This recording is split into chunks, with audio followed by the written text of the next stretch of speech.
Anime for Blondes. We have a very special guest. Can we please talk about the Apothecary Diaries Season 2 finale? Action! Hello, I'm Becca. And I'm Allie. And welcome to Anime for Blondes, the girly pop podcast made for girls, gays, theys, and blondes. The blondes is crucial. And today we have a very special guest. If you're an anime TikTok fan, you probably know her. She's got 66,000 followers on TikTok and has like the best Apothecary Diaries recaps. Our go-to girl for when we don't understand what's going on. So can we please talk about the Apothecary Diaries Season 2 finale? Welcome, Yumna. Welcome. Hi. Hi. Thank you so much for having me. I'm Thank so you so excited much to be for here. Being with us. Yeah, thank you for joining us. I just slid into her TikTok DMs. I was like, "Hey, girly." But this was a good result of that. No, seriously. It was funny because it was like months ago that you mentioned like we should try to have her on, and then you said yes, and we were like, "Oh my gosh, How do we do this? how do we prepare for this?" You're our first ever guest, and it's virtual, so it's like just completely different. So exciting. Yeah, so hopefully this works out. Mm-hmm. Okay, so Apothecary Diaries, how do we feel? It's over. Yeah, what are your feelings after that finale episode? You've read the light novel, so none of this was a surprise to you, right? Ooh. No, it was fun. I have read the light novels. I'm on light novel 6 now, so I am at where the anime would be at in season 4. If we get a season 4, I hope we do. Honestly, like I'm very sad to see it go. I can't believe it's been on for 6 months. Like somebody made a TikTok about that where they were like, it started in January, it just ended. And I'm like, wow, half a year of my life has been watching this show. But honestly, also, I think part of it is a bit of relief that I have some more time to make Apothecary Diaries content now. And it's not people being like, where is the recap? Where is the explanation of this? So I think it's a mixed bag, but I think it was a good season overall. Like I had a lot of fun watching it, and I don't know what I'm going to watch now. Like what is going to be my week to week show? I don't know. We were gonna ask you that. We were gonna ask like what you're looking forward to watching for the rest of the summer. Yeah, what's gonna fill the hole that Apothecary Diaries created? Oh, that's a great question. Right now I'm watching Windbreaker, so I've been enjoying that. That's like very different than the Apothecary Diaries. It's like if you watched Haikyuu, I feel like the feel is very similar, where it's just like a bunch of young boys and it's like the power of friendship. So I'm enjoying that. I think we might do a Haikyuu rewatch because I feel like I always do one in the summer. And I feel like I have some more Haikyuu content that I want to make. So maybe that, maybe Fruits Basket, but also maybe something new. I feel like maybe I should watch something new, but it's just so easy to watch old shows. What are you guys watching after this is done? So for our next show that we're gonna recap, it's gonna be DANDADAN season 2. We already did a full season 1 DANDADAN recap. Go watch that. Go give that more views, please. Yes, please, people. So I'm very interested to see, like, just it's gonna be very different going from Apothecary Diaries to DANDADAN. Yeah. Did you watch that? I haven't watched DANDADAN yet, but from what I know about it, it is a very different vibe. It's definitely different. It's really fun, though. I really like it. It's different from any other anime I've watched, which is saying something. Yeah, you've watched a lot. So yeah, that's what we're gonna watch, like, for work. That's our, like, for work show. I'm also itching for a Fruits Basket rewatch right now. I just need the good vibes. Yeah. Okay. So this episode, we kind of pick up immediately where we left off with Jinshi waking up Maomao. This whole episode did have me screaming. I know that it's not supposed to be actually a romance anime. I will take any crumbs. Yes. But, like, I was fed. I was so happy. I was sitting on my couch giggling and screaming. 2 almost kisses. There will just never actually be a kiss. I've accepted that. They'll just never actually show it. It's like High School Musical. They just never actually show a kiss. In High School Musical until the end of the second movie. So actually, if we're following that logic, that last kiss should have been it. True. Also, okay, so yeah, he wakes her up And she's like, what are you doing here? He's looking at her bruise, confirmed. Still don't know what that is. Is it not from Shenmei hitting her? Oh, yeah, okay. It's from her getting smacked with the fan. Okay. Yeah. Thank God we have the expert here to ask. Because usually it's just us, like, being like, no, I think it was this. Sharing a single brain cell. This episode was basically actually just Becca Theory Corner vindication. Back to back. I don't know if you saw Yumna, but Becca last week was like, first of all, Shisui's not dead. Of course she wasn't dead. Well, of course she wasn't like dead. The only thing I thought was a stretch was like the fake was like using Jinshi's blood to fake her death. That one was a stretch. But I thought that the reason she scratched Jinshi was to like have some of his blood, because then later it showed blood dripping from her finger specifically, and so I was like, wait, did she do that on purpose? And then it was the wrong hand, so I will have to admit that was wrong.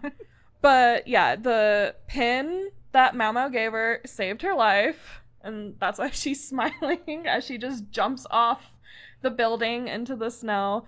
Also, kids confirmed not dead, they're alive. You were a doubter of that too. I was a doubter of that. I mean, it made sense, but I thought like they could go that dark, you know? I was like, this is either like they just completely changed the show and it has such a darker vibe now, or they're not dead. Like those are the two options, and I thought they weren't dead was a more realistic option. I mean, with the resurrection potion medicine, that made sense. I will say, like, I don't know if this is a me problem or what, but you know how Suire is kind of just like a completely different character now?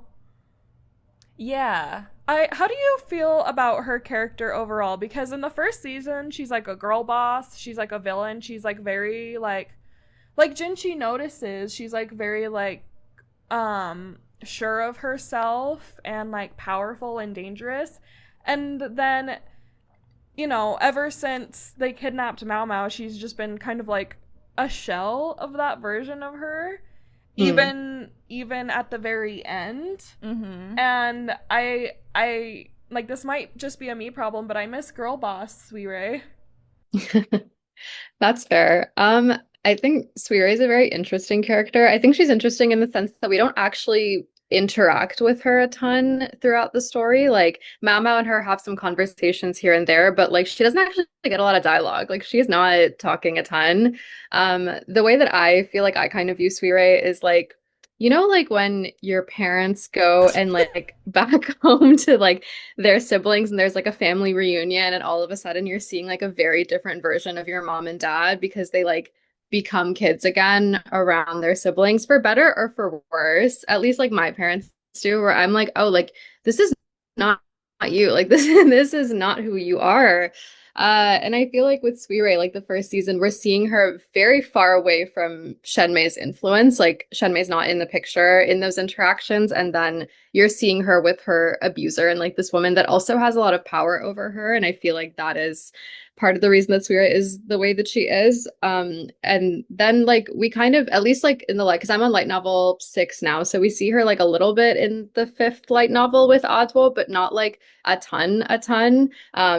But no, actually no, that's me lying. You do see her a significant amount in light novel 5. I can't spoil it. That's the thing. It's hard to talk about this without spoiling what's happening. That's why it was also fun to see all the kids discourse, because people were like, are the kids alive? I'm so heartbroken about the kids. And I'm like, I can't make a video about it yet until the episode comes out. But yeah, like you see a different side of Suire with Adwo as well. Like, she's just a different person, I feel like, depending on what environment you place her in. But her relationship with Maomao is very interesting because they're very similar, like on paper, in terms of their interests and how they grew up. How they grew up? Yeah, that's a good point that I didn't think about. I love in the end that Maomao calls for her, and all she has to hear is that the kids are awake, and then she is at work. That's the thing, like, we got to see a little bit of that girl boss again as soon as like she was so dejected and sad and like nervous, like obviously in that situation, and then they tell her that the kids are alive, and she immediately springs into action and runs in there, like, despite, like, if, like, they were trying to, like, grab her to, like, pull her back, and she's like, no, I'm gonna get to the kids. And Jinshi is like, no, it's good. And he was being really sweet this episode.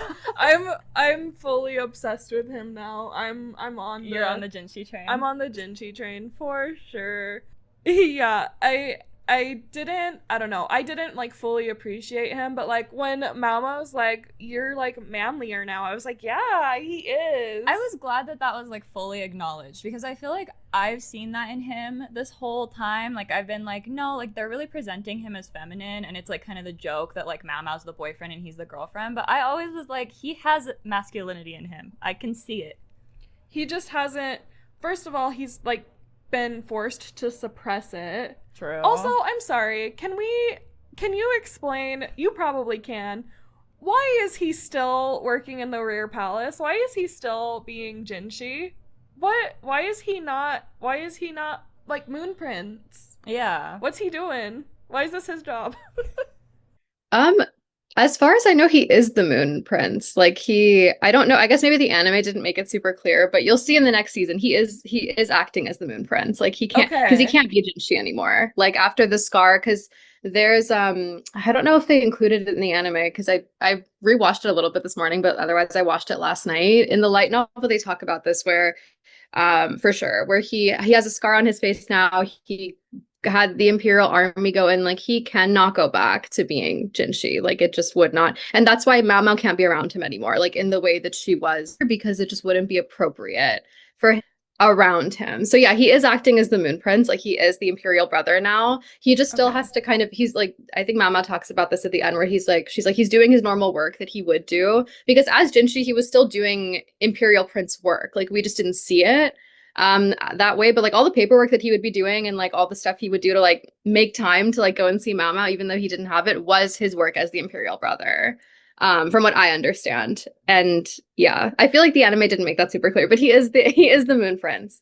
Okay, so like when he would have Maomao like help him solve like mysteries, was that him as Moon Prince or Jinshi? That's a great question. I would imagine so, just because I don't know why the manager of the rear palace would be doing all of that. Like, because I feel like that was like an early indication, now that I look back on it and I'm rewatching the show for my YouTube series, where I'm like, this was a lot of work. Like this was very clearly not somebody who was just a eunuch managing the rear palace, because why is a eunuch like investigating these really important affairs that are happening? But yeah, that also I want to say about the kind of interaction where he realizes that she's been hurt. I feel like it could have been done better, because in the light novel, it talks about how his voice was very icy when he asks her if she was hurt. Like it's a very like, who did this to you moment. And I feel like we didn't fully get it. And I feel like it's because they wanted to like stress the fact that this man was tired, like he was exhausted and Maomao was exhausted. But I do wish that it played a little bit more into him being a little bit more like amped up about the fact that Maomao had gotten hurt. I feel like from what I've seen of people like talking about reading the light novels or the manga and like versus the anime, they like leave out some of those more like romantic, like territorial like interactions. Yeah, and I think some of that is for the better, because doesn't he actually bite her in the manga light novel a lot earlier, like in the first season or like in one of their first interactions, whereas he only bites her, first of all, what was that? No, he's marking his territory, but he does that in the first chapter, I don't know. Doesn't that happen a lot earlier in the story? From what I remember, it happens in the frog scene where he bites her, which they took out of the anime because, yeah, he doesn't bite her in the frog scene. Also, so because I know that people were saying that it's not fully confirmed if we're getting a season 3. It might be like a movie. It might be something else. I'm hoping it's a season 3. If we do, yeah, apparently, according to people in my comments, they're like, they've confirmed that there's something in the works, but they're not sure what it's going to be. My bets are on it's a season 3 because it's been so popular, but there's like, where was I going with this? Biting. They just have like they have an interesting dynamic that gets even more interesting in the next season if we like get a full next season, and a lot of it gets lost in translation. So something that people talk about with light novel 5 is there's a very infamous Jinshi and Maomao moment that happens in light novel 5, which is the next light novel after this story arc. And people don't like it. They don't like it because they don't like Jinshi. They're like, this was not great of him. But then you realize that a lot of the issues people have with it is because it's of the English translation's interpretation. And this is the hard thing about the original content being in Japanese, is it doesn't capture like the nuances of this relationship and how it's not just like Jinshi being a creep, because that's kind of what people think a lot of the times when it comes to Jinshi. And I'm like, no, like this is just a little bit of a twisty dynamic that I don't think is necessarily like Jinshi forcing, his feelings onto Maomao, because I think it's clear that there is a level of reciprocation here that Maomao is like not willing to acknowledge. I agree. Like, I feel like they've done okay in the anime of showing that, where, like, every time there's an interaction, during it, Maomao is kind of, like, apprehensive. Like, she's like, what's going on here? And, like, or, like, in this one, she, like, looked bored a lot of the time. But afterwards, they always will show her face, and she doesn't look upset. She looks, like, intrigued. She looks like she's like, what was that? And so, yeah, I don't know why... I don't know. I love them together, and I love how they've shown her like different from just like falling head over heels like a lot of other female characters. It is a slow burn, and in my understanding of like her internal monologue after those moments when she's thinking about them and she's like remembering Jinshi and stuff, she almost always is like, I was too harsh, I was too mean to him, I pushed him away too much, like almost like she kind of like wants to show a little bit more reciprocation, but then every time that happens again or she's in that position again, she's just too taken aback by how he's kind of like, if you want to think about it, he's kind of like a Maya. And do you watch Love Island? No, I don't, but I feel like I'm the only person that doesn't, and I feel like I need to. Do you like reality TV? You know what? I feel like nothing will ever get better than Jersey Shore. And that's what I watch when I want to watch reality TV, is I go back and I watch Jersey Shore like all the way through.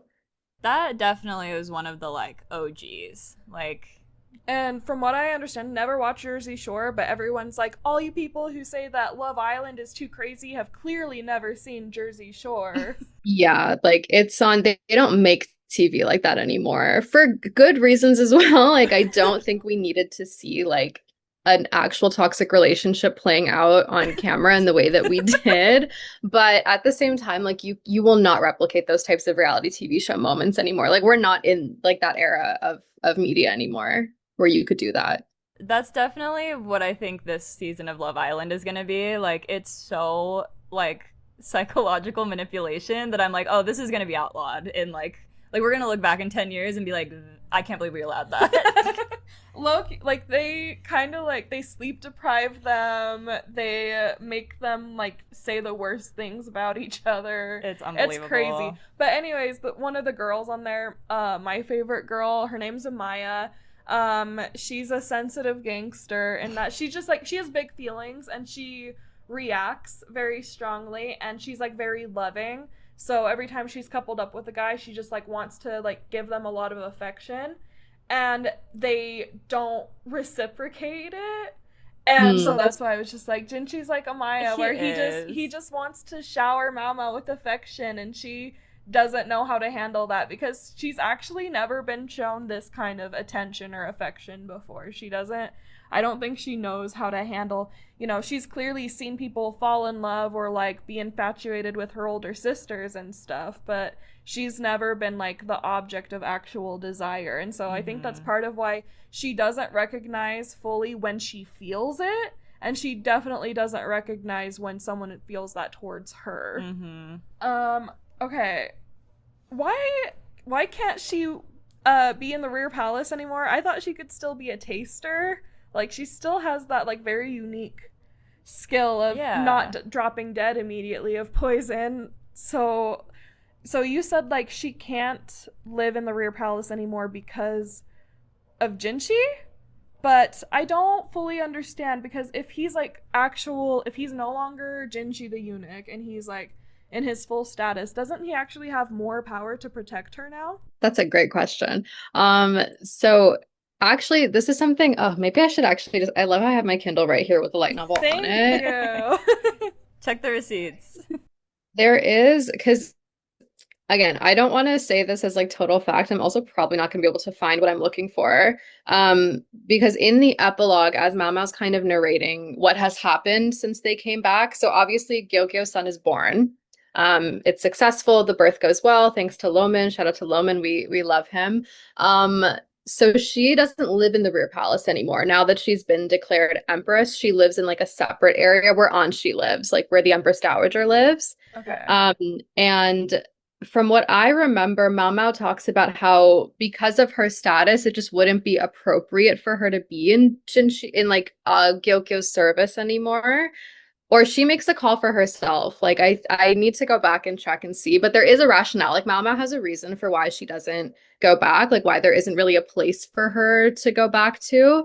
And then Loman is obviously staying in the rear palace because he does this birth very successfully. He was kind of ousted for no reason. Like he's an incredibly skilled doctor. There's no reason to not have him there. So he stays. And then with Jinshi, I think a lot of it just comes down to like social propriety and like what people would think. I've talked about this, I know, with the emperor and how like a lot of the times, like when you are a royal, like one of the reasons that Jinshi doesn't want this life is because so much of his life is not his own. Like he can't just decide to have like even though Mama's not even a lowborn girl, like this is where it gets really fickle and complicated because she's like a princess, isn't she? She's the princess of the Law clan. So it gets like very fickle, and she does, from what I understand from the light novels, like I guess mild spoiler, she stays like wrapped up in everything happening in one way or another. Like she spends a substantial amount of time with Jinshi and Basen in the next story arc. Like they are together for a long time. It's like she stays around. So this is kind of like a temp situation of her being back in the pleasure district, like doing this. Like that does change eventually. But yeah, there is like a specific circumstance that I don't remember that happens. And like Mama talks about like being comfortable and okay with that, even though she does miss it. Like she does miss being in Gyokyo's service and just like, you know, the people and stuff like that. But yeah. I feel like if it were up to Gyokyo, she would like invent a reason or position to be for Maomao, because like she's obsessed with Maomao. That's like that's her baby. She was shipping Jinshi and Maomao. Yeah. So like if it's up to her, I feel like she'd find a way to make it happen. Mm-hmm. So that does make me think it is probably more likely something that she more than likely decided for herself, or her and Jinshi both mutually, probably. Yeah, maybe. How does she stay there for a while, or is she like gonna be going somewhere else? Maomao? Yeah, he is there for like I do little like I actually don't know what the exact timeline is, but a good chunk of light novel 5 doesn't happen in like the rear palace, and it doesn't happen in the pleasure district. It happens somewhere else. Ooh, okay. Okay. I'm curious. Okay, you need to spoil if Maomao and Jinshi are like together in that separate place or if they are separated. Wait, oh my god, I'm scared. Oh yeah, if they're physically side by side. Yeah, like not together. Not dating, but like if both of them are in this place. Okay, yeah. They are both in the place. Because this season where like they're separated half the time they're separated, I hated that. They'll be in quite close quarters for this next story arc, and this next story arc ends in a very interesting way that does like have consequences on their relationship going forward. So it's a very I really hope it's a full season because I really love the journey we go on in light novel 5. Like it's a lot of fun. Okay, that's so interesting. Like you've heard the allegations or that the author did not like Jinshi in the beginning or like was planning to kill him, but like she writes him so well, and like the relationship and the growth and the progress is just like so interesting. And also like his character's separate, like he could very easily be like the protagonist of this story because like the drama, like the political drama, that's basically like all him. Yeah. That's all his story. So I'm like, I just don't buy that the author could like hate a character and then just like write a masterpiece of a character like that. Mm-hmm. Yeah, I feel like this is another like pitfall of like the Japanese to English translation pipeline and like the misinterpretations that happen along the way. Because this got spread like wildfire that Natsu Hyuga hates Jinshi. She doesn't like writing him because she finds it to be very like labor intensive because he's so complicated. Because in that same interview, she says her favorite character is the quack doctor because he's very easy to write. And also because like she feels the pressure because like all the people in her life are also obsessed with Maomao and Jinshi and with Jinshi and like are really pushing, and like the fans love this dynamic, right? Whether she wanted it to be what it is or not, like whether that was the original intention, people love the romance, they eat it up, and it's hard to write. So that's really like what, from what I understand, she was actually talking about in that interview. But then everybody started this little propaganda train that she hates Jinshi, which she defos does not. He's part of the reason the franchise is so successful. I don't know how she could. True. Okay, yeah. That definitely makes sense. I think that's kind of what I had presumed. That he was just too complicated. Yeah, because he is a complicated character. Mm-hmm. And, like, they do have an interesting relationship dynamic where she can't just really write them making out. Like, it's like, it's way more complicated than that. Yeah. Mama's a complicated character, too. But, like, I just can't believe, like, this season started with them finding a cat and naming it Maomao. And her meeting Shisui. And then over 24 episodes, we have a clan rebelling, people dying, and Jinshi bites Maomao, and Shisui is gone. Yeah. Yeah. Which maybe we should get into. I really loved the callback to Xiaolin at the end. Them bringing, like, her back. I mean, they didn't bring her back, but her notes to both Maomao and Shisui. And she doesn't read the one to Shisui, and I thought she would. I know, I would. I'm so nosy. Yeah. But I really loved that callback.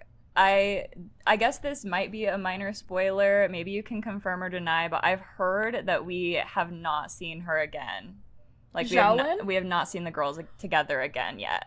From what I know, because again, there's actually a lot of light novels. I think we're at like 14 plus light novels at this point. Oh my god! Yeah, it's a lot. It's a lot of them. But from what I have heard, and again, I haven't read all of them yet, but we don't see the trio reunite. No. I'm glad we got so much of them together this season then, because I think that's a lot of where Maomao's like emotional growth this season has come from, is like girlfriends. It's like you're like, you can learn to be your most like authentic self when you're with like girlfriends that you trust.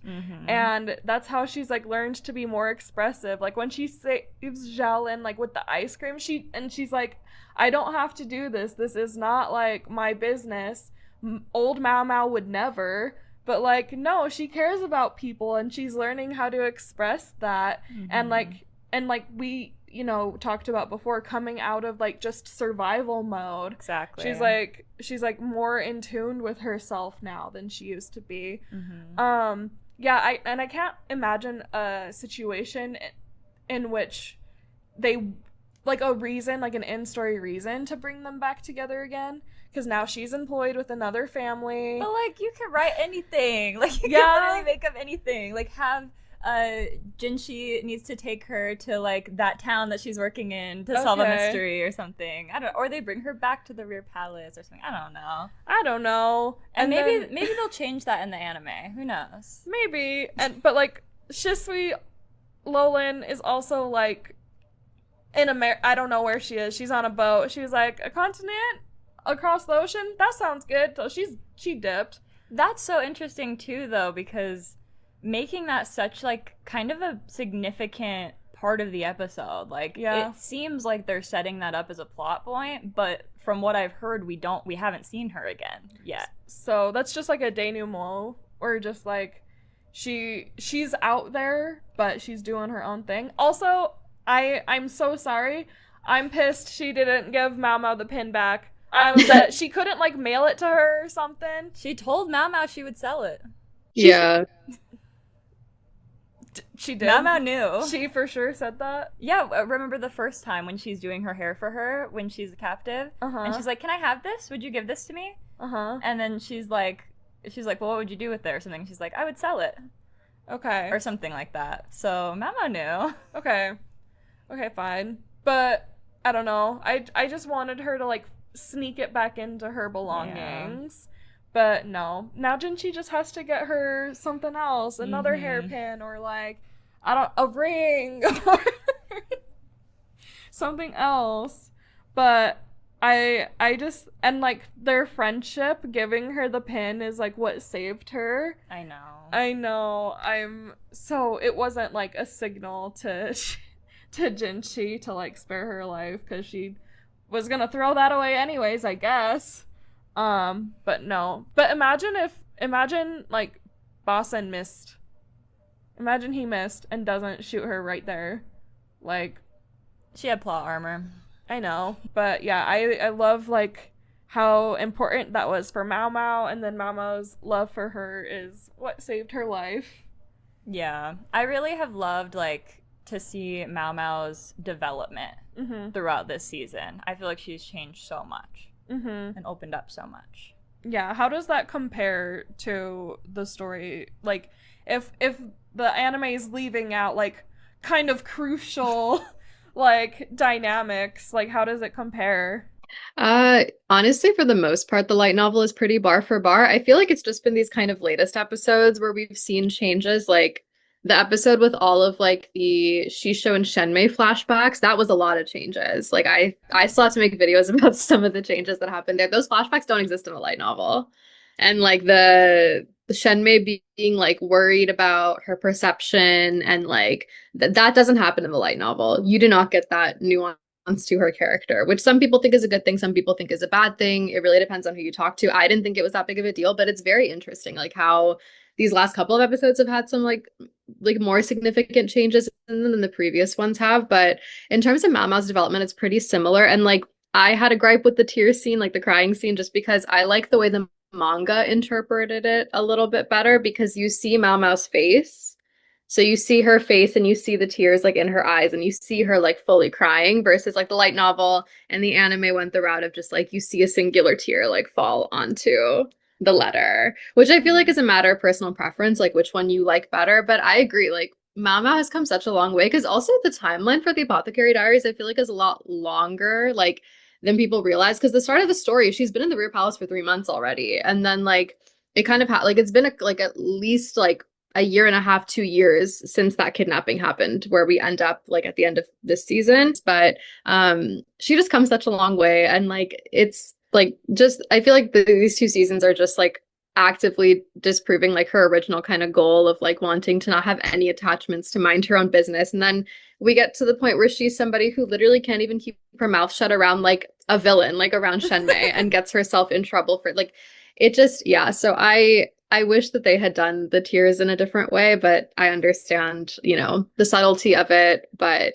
yeah, in terms of like how the anime interprets it, it's pretty bar for bar. It's just these past couple of episodes where they've done some remixing. Nothing too significant, but it feels significant because everything else has been so like basically page for page, line for line.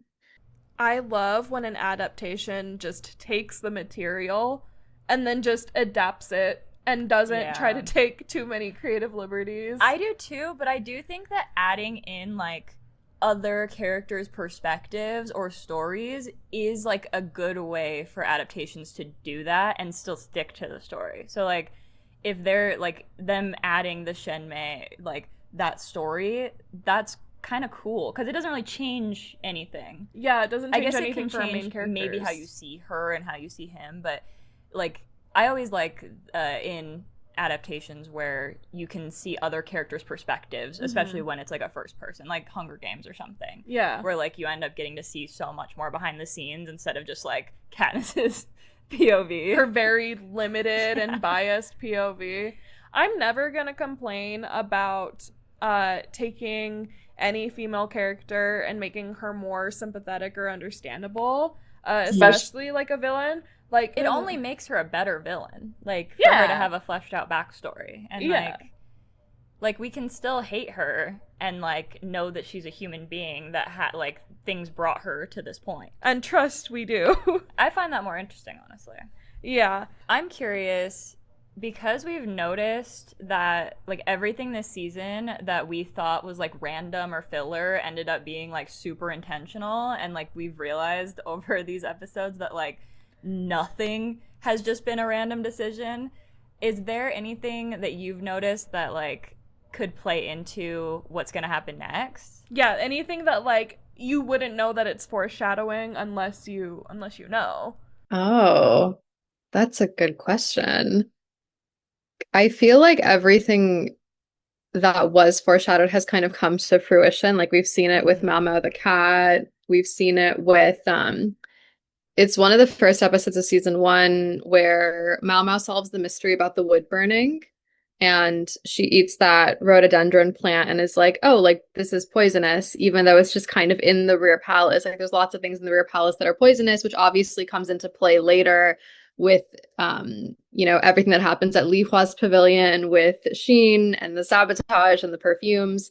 So I don't remember if there's anything else. To be fair, I'm also on light novel 6, so I'm only like I'm not like as far into the series yet, but as far as what's been foreshadowed so far, I feel like it's all kind of come to fruition. Also, sorry, as a B-side, I did some Googling and Redditing. Oh, excellent. And the reason that Maomao can't go back is because she was officially let go, like officially on paper, because nobody knows the She clan rebelled. Like they're keeping the rebellion under wraps. So officially, Shisui and Maomao were let go from the rear palace. Not that messing with her resume. Yeah. not her being kidnapped, just like screwing her over for all future positions. Also, Shisui like being let go, but like they didn't have a record of Shisui in the first place. I don't think. But wait, okay, but why is it under? I guess they would want to keep a rebellion under wraps because then it won't give other clans the idea that it's okay to rebel. Maybe that's why they'd want to keep that under wraps. Yeah. But also, isn't everybody gonna be like, hey, what happened to the She clan? That's weird.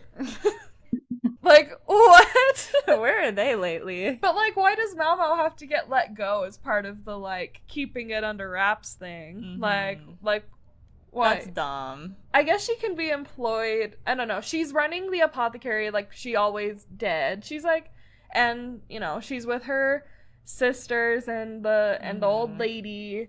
So I guess it's fine. But also, I think it's cute that he put on his little hat to his little covering to go visit her. I loved that he came and visited her. It was so cute. I loved that he was like, fine, I am gonna rest. I'm gonna use you as my pillow. That was so cute. That was so boyfriend of him to nap on her legs. I loved that his like tiredness. She was using like being like you're tired to be like you're horny. Yeah, like, you're tired. You need to go to bed. Literally, you need to sleep this off right now. She calls him manly in the beginning, and he's like, I have to have you right now. I cannot deal with this that was anymore. Enough for him. No, yeah, he was like, nope, it's over. That's done. So, the crazed look in his eyes was crazy. I can't wait to hear that in KG Tang's voice. That's gonna hit. I can't wait for all these boyfriend lines. Did you have a favorite part of this season? Did I have a favorite part of this season? Oh, let me think back to everything that's happened in this season. It's been a long season. No, literally. Also the timeline thing, I realized we have had like 2 separate garden party incidents in the first season alone. So that's like over a year already. That's like a full year in just the first season. I use the garden party as like my marker of time because they don't do holidays, so... No, they don't do holidays. Sometimes it's subtle where there'll be like an autumn leaf falling and you're like, oh, it's fall now, all of a sudden. Literally. Flowers blooming. But in terms of a favorite, from like the first half of season 2, I think my favorite moment is Li Hua slapping Sheen in the face or just being ready to tussle. I think that was a really great moment to see from her after everything she goes through in season 1, and how none of it would have happened if Sheen hadn't been who she was. Like, her son wouldn't have passed away, like she wouldn't have gotten sick, she wouldn't have been on the brink of death for like nothing would have happened if she hadn't been getting sabotaged by her own family. So that was a really fun moment, and seeing like Gaoshun and Jinshi just like trying to hold her back was so it was funny. She's better than me. I would have been like, you can execute her. No, literally. She's better than me. And then I think later season 2, I really love the reunion between Jinshi and Maomao when she's like, I missed this. Like, I missed this banter, this back and forth. What about you guys? She sees him from the balcony and is like, no, it's not him. And then he breaks the door down. It's so sweet. My heart. When they step closer to each other, oh my god. I think my favorite part from the first part of the season, okay, I'm sorry, I'm a romance girly, okay? I know this is a historical drama, I know the romance is not supposed to be the most important part, but it's what I love, it's what I crave, it's what I'm here for. So, in the very first episode when they're talking about, like, cat people, and she's, like, describing the cat, but, like, is describing herself, and she's like, imagining herself. He's like, no, I'm a cat. I get it. I'm a cat person. And then the second part, I just loved, not necessarily, like, the frog scene proper, but, like, immediately after they jump off the waterfall, and then, like, they have that very, like, sensual, like, romantic, like, wet, like, not even the specific, like, frog scene part, but just them in the cave is so beautiful, when she's, so romantic. It's just animated so gorgeously, and then when she steps closer to him to check his temperature, and he's just, like, all warm, that was just, like, that whole episode, the whole sequence was just, like, so gorgeous, the way it all played out, and I still think about it to this day, so... That was mine. Yeah. I just really, honestly, like, I didn't love the first season. I did binge it all, like, in, like, 2 days. So I feel like that's part of why I didn't like it. It was just, like, too much.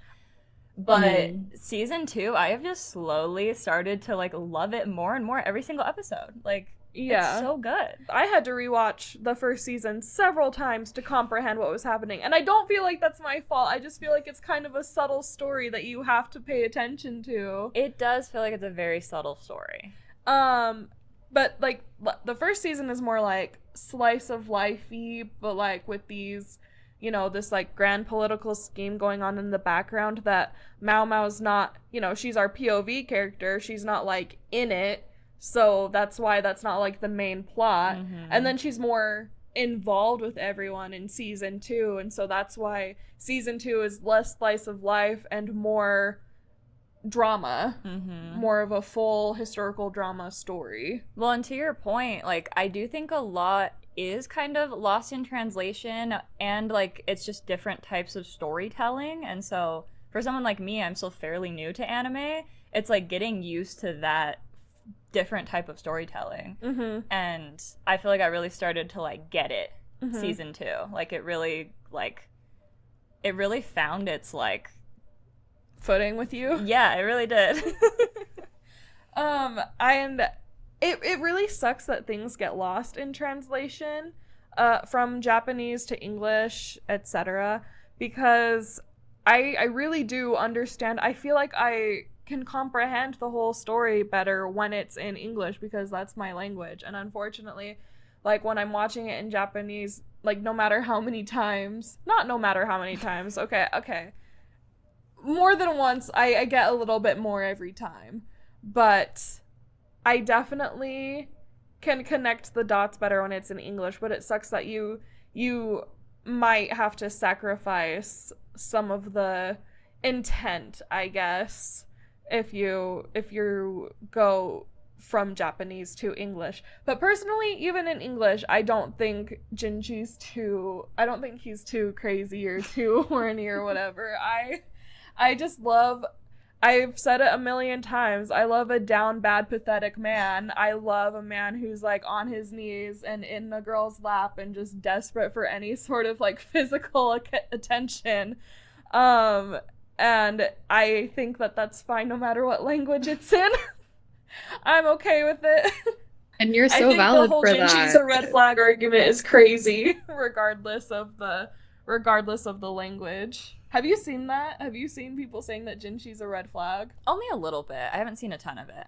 Okay. Thank goodness. That argument is exhausting. Yeah, what is your opinion on that? Are you like Tim Jinshi, or are you kind of like... Are you Tim? Are you Tim Jinshi? Did I say Tim? You sure did. What the heck? Okay. What are your thoughts on that? Are you Team Jinshi? Like, what... How do you feel about his whole red flag thing? I am so Team Jinshi, and I think more than that, I am Team let's put stories into the context in which they exist, please. They don't come out of coconut trees. They don't fall out of coconut trees. And like, this is Imperial China, babes. Like, this is the same thing that happened when I said that Maomao was small because she was malnourished. And the girlies were like, no, you're wrong. And I talk about that in my YouTube video because I'm like, I understand where all of you are coming from with your maybe grievances about this, but also please remember that you are not a character in the Apothecary Diaries. Like, you do not exist in Imperial China. I think Jinshi's an incredibly green flag for the time that he exists in. Like, is he entitled? Yes. Does he, like, you know, maybe violate Maomao's personal boundaries in, like, the earlier seasons, like, physical boundaries? You know, am I going to sit here and say that, like, the finger dipping in the honey, trying to put it in her mouth was, like, you know, great, optimal behavior? No, but, like, it is what it is. Like, it is the time that we're existing in. Like, frankly, Jinshi could be doing anything he wants.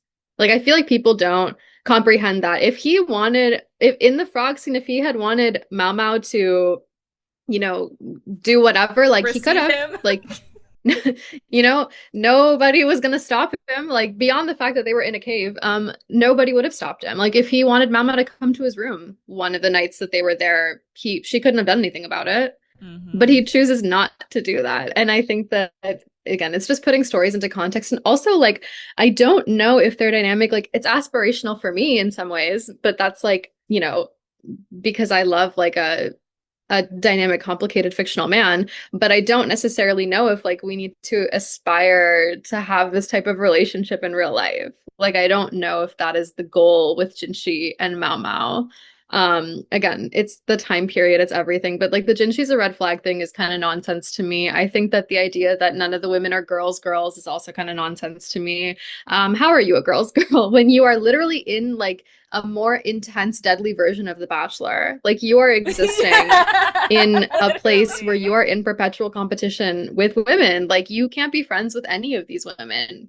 Like, you all have the same shared experience, but you can't chill. You can't hang out. If you're having a tea party, it's not, you know, to actually make meaningful connections. It's just because you have to for social propriety reasons. Like, you know, Lishu and Gyokyo having that tea party was not because Gyokyo was like, let's be besties. Like, that wasn't what was happening there. It was information gathering. It was, you know, yeah, anyways, I could go on, but I just feel like we need to contextualize the story of the Apothecary Diaries a little bit when we're consuming it.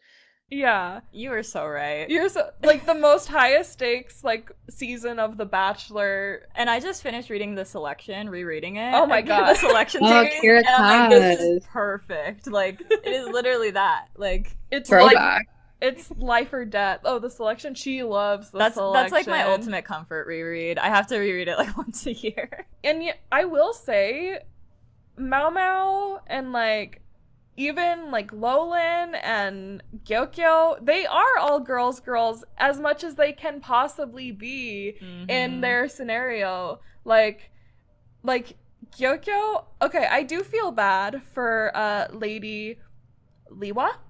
Yes. Yeah. Liwa, because, you know, she would have been Empress. That would have been her position if not for her bitch cousin. But I hate to. She does give off a very, like, Empress vibe, and I do love her. But I really am, like, so happy that we have, like, our girl Gyokyo as Empress, like loving girl, like, takes care of Maomao, loves gossip, She is like just a girl, but in like the best way. And I think I do. And she's even more complicated than people give her credit for, because she doesn't technically want to be there either. And she's also not that much older than Maomao. Like, all of these girls are so young. Yeah. So it's like... Yeah. The animation style does, like, add You to... think of her as a woman, and Maomao as, like, a kid, but they, like... Less of a kid and more of a teenager. A young girl. Yeah. That's true. But that's why she's not the Emperor's type. So exactly. Thank God, honestly. And we love to see that as well. I love him for that. I know. He's like, I need my women to look like actual women. Thank you. Period. I appreciate that. I want to see. There's probably no reason to see it, but what I would like is just like a little glimpse in their life as like Emperor and Empress. That would be together. Cool. I want to see Gyokyo be Empress. Well, because I'm wondering, because he was in love with Aruo, yes? Yeah, I'd say yeah. So, will he be in love with Gyokyo? Like, she's his favorite, right? I'd say pretty isn't easily. That like kind of canon? Yeah, she's his favorite, but I think in terms of who he like fully loved, I don't think he will love somebody the way that he loved Aruo. I mean, like, they were like childhood friends, and then, you know. Wow. Yeah, they had like a friends to lovers, and then she had his first baby. And like, how do you ever love someone like the same way after that? I wonder if they'll get to be together ever. I wonder. First, no, they won't. They won't. Completely shut it down. No. But okay. Jinshi's. Can we talk about how Jinshi's actually still the crown prince, and just nobody knows that? And yes. Just, are we gonna do anything about that? Is anyone gonna do anything? Are we about ever that? gonna talk about the elephant in the room? And no one. Okay, Jinshi doesn't know, but he like kinda knows. No, he doesn't. I thought he did. No, he doesn't. I thought he kind of does, but he just like the Emperor knows. Denies Aduo knows. That she knows, like the Empress Dowager knows, and the Empress Dowager knows, and maybe Gaoshun. Yeah, but it's not confirmed, because I made that mistake when I made my video about it, because I for some reason was just so sure that Gaoshun knew, and the girls were like, "How does Gaoshun know?" And I was like, "I'm gonna delete that video. We're gonna refilm it." The old lady in the clinic, she would know, right? She sees it no, actually, no, she doesn't know. Because how would she know about the swap? I don't know how she would know about the swap. Oh, the one who was executed knew. I feel like in season 1. I feel like no, it's his like Jinshi's attendant knows, like the old woman that like works his nanny. His estate, like his nanny, like she knows. Okay. But yeah, in terms of like Jinshi's actual position, from what I understand, it does come into play later when you're thinking about his do something. Mostly, honestly, in his like the in the possibility of him and Maomao being together, it makes things complicated. Of course. Not if she takes her place as like princess of the Law Clan. That actually might be that's what makes it yeah. Oh, I thought that makes it simpler. I thought that makes it simpler, because it's like she has this higher status and could be with the... Isn't it because... I feel like I've heard that it's because she doesn't want to be Empress, and so that's like the issue. Which makes sense for her as a character. Yeah. Thoughts? She's like, what can I say without spoiling anything? Because this is where, like, because in the later light novels, like, obviously we get more into like the political drama, the issue of lineage, because lineage is kind of the overarching issue in the Apothecary Diaries, is who is going to take over after the emperor is no longer the emperor. And because the Law Clan is powerful and they also don't have any allegiance to anybody, like they don't belong to a faction, like they don't have like because Lock-On can really just do whatever he wants because he's Lock-On and because he's smart and nobody wants to cross him. Everybody says avoid that man at all costs, beyond the fact that he will talk to you for hours about a Go game in a way that just feels very inappropriate and too intimate. He's very clever and just a bit of a scary guy to cross. So people avoid him. And this pairing could potentially like call into question like somebody else becoming emperor afterwards. Like it jeopardizes like another person's position in the situation. So yeah, like it's mostly an issue of that, of like how there might be some people that don't love Miss Gyokyo that much for certain reasons. Heard that.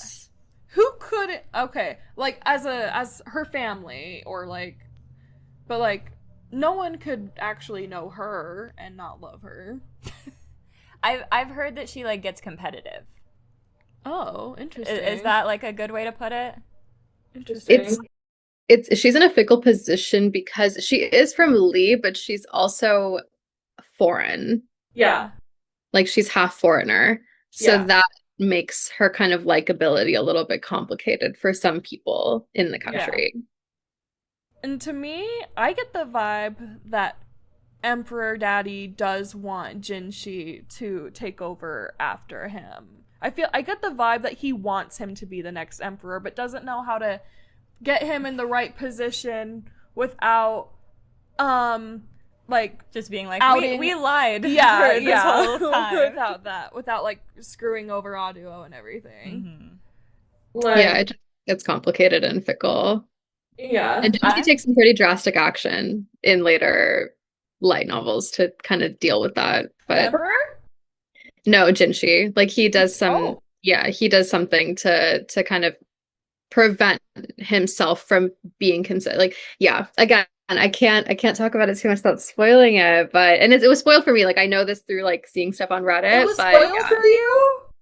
Yeah, but like honestly, when you're kind of in this space, it's kind of expected you're gonna get spoiled about things, and I don't mind them. Like they don't ruin my enjoyment of a work unless I'm like trying to be surprised. Like when I was covering Attack on Titan, I was really careful to avoid spoilers because I wanted like live reactions and stuff. But with this, I'm already so deep into this world. It's fine. And sometimes I just want to know the answer, to be honest, before I get there. Becca will literally get on Reddit and look up spoilers because she just wants to know. She just wants to know things. And you're kind of the same way. Like, I think we're both kind of the same way where we don't care too bad about spoilers unless, like, we tried to stay spoiler-free for this season to just, like, be able to actually talk about each episode. And react live. To, like, each episode instead of, like, knowing. Because it always does kind of suck when you know what's going to happen and then you have to try to pretend like you're, like you don't. Oh my gosh, that was crazy that happened. Yeah. I think if we commit to reading the light novels before the next season, I think we'll still be able to talk about like the adaptation aspect of it. I think that was everything. I think we've covered a good amount of the finale. I don't know, is there anything that you can think of that like we didn't touch on enough, or that like you were like a thought you had about the episode that you're like, this needs to be said? I feel like I got out what I wanted to kind of get out about my thoughts, but what were your guys' favorite moments from the finale? The finale? Just all the Maomao Jinshi moments were so good. Being vindicated about two of my theories. Three. What was the third one? Children. Hold on. Shisui being alive. Okay, maybe it was just I think it was only two, but thank you for giving me extra. Well, before we saw Shisui at the end, there were like, it was like one thing right after another that made me go, Becca's being right too often for my comfortability. Like, you're being too correct and I don't like it. So I thought there was a third thing, but I don't remember now. I'm right about like everything all the time, so I'm sure there was. Now that you understand how anime works, I think you're getting better. Yeah, being vindicated that I was right about things was a great feeling. I really liked, I don't know, I love seeing where everybody is post trauma, basically. But yeah, Jinshi going to visit her, and then Gaoshan and the old lady just like shipping them and like hoping something happens. And poor Gaoshan. I know. But yeah, this was the best part. Him being like, okay, what about the other thing? If you can't, like, you already know. And she just sits back and she's like, is there anything else you want to tell me? And he just can't say it. I know. And it's like, she's listening, you have her full attention. and he just gets too flustered with it. Yeah. I love that. Like, I love a boy in love. I love to see a man in love. I know. It was a really sweet ending of him, like, or I guess that wasn't the ending, but him hugging her, and how it kind of started to play the like end credit music, but it wasn't actually over yet. Yeah. I thought that was really sweet. What about you? What was your what did you love about it? The finale. The Jinshi and Maomao moments, I agree. I think that they were really good. We get a lot of them actually in this episode, more than I remembered from the actual chapter, but yeah, they were all there in the chapter. The end brothel scene is fun just because I know what's going to happen next and like how things, I can't wait for you guys to see what happens in the next season. It gets so silly. And it gets really silly at the brothel. Like there's a very silly moment at the brothel that I think is just I feel like I'm just more excited about what is to come because I'm like, like there's so much good stuff in light novel 5 that's so good. There's so many good Jinshi and Maomao moments in light novel 5. But I think aside from Jinshi and Maomao moments in this episode, I loved when the kids woke up, just like seeing Mama's like desperation as she's like ripping all the shrouds off, like trying to figure out which kid's up, and like Suire like running in, realizing that like some of her family is still alive, like these kids that she cared about are still alive. That was really, really lovely. Actually, yeah, and some people might hate this when shows like, you know, like in Marvel movies where like there will be all this damage, but then it's fixed, and so it feels like there weren't any real consequences. There was like a lot of like dark and heavy stuff that happened near the end of the season, and some people might hate that the last episode kind of like not fully undid it, but like, you know, we're like, oh, Lolan killed the kids so that they wouldn't be tortured and then executed in a more hurtful way. They're actually alive. And then like also Lolan is still alive. She had her like final dance like as Lolan, and now she gets to live the rest of her life the way she actually really wants to, like exploring bugs and just like being a rascal. And you know, and Maomao is working as an apothecary, and Jinshi has taken, like, there's still, like, the consequences still happened, but, like, it's, like, lighter now. Now I feel better about it. Yeah. Now I'm like, oh, this was, like, a happier ending than it felt like we were getting set up for. Because, like, it felt like it was, like, really tragic, and it was gonna be, like a complete tone shift, and it wasn't. We ended on a lighter note, and the kids are alive, and they don't have their parents anymore, but that's okay because one of them doesn't even remember them. Yeah, that's gonna be interesting. For sure. So yeah, I'm excited. I really want to read the light novels. Seeing how giddy you are for like what's to come, I'm like, oh, I gotta get in these. I fear I need to start reading immediately. I gotta get into it. So thank you so much for joining us. Seriously, it's been so good to talk to you. You are like just as like articulate and well-spoken like live versus when you have like the ability to rehearse it and stuff. Like that's just how you talk, and that's amazing.